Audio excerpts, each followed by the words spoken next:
The families of both victims sat through every minute of court this week, waiting and hoping for a guilty verdict. Sarah Thompson talked with them after court adjourned. The looks on their faces tell their story. Tears of joy and sadness stream down the faces of weary family and friends as they file out of the courtroom one last time. They've sat through every witness, every motion, and every detail of their daughter's deaths. For Mike and Lisa Knetzger, Ashley's parents, the verdict is vindication. This doesn't make it any easier to take. It's just that there is some justice in the world and that there's somebody held accountable and responsible for their death. You're reliving that day all the time. And we had to go through hell to get here, but we made it. They saw the case for what it was and gave the verdict we were hoping for. Both families say the emotional roller coaster they've ridden this week has been worth it to find closure in this chapter of their lives.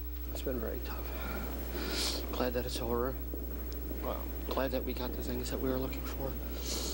And like I said, now we can move on and try and celebrate our life. It was difficult.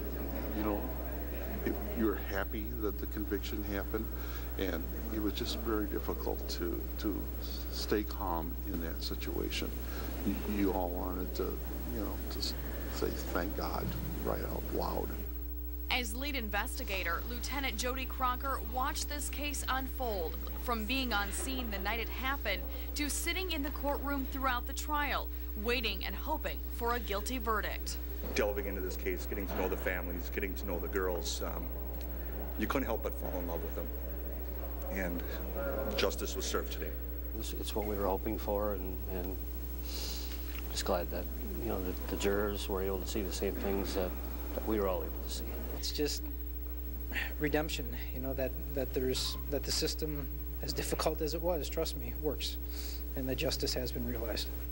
Both families smiled a lot as they hugged after court today, something they say they haven't done a lot of in the last 9 months, but today they say they had reason to.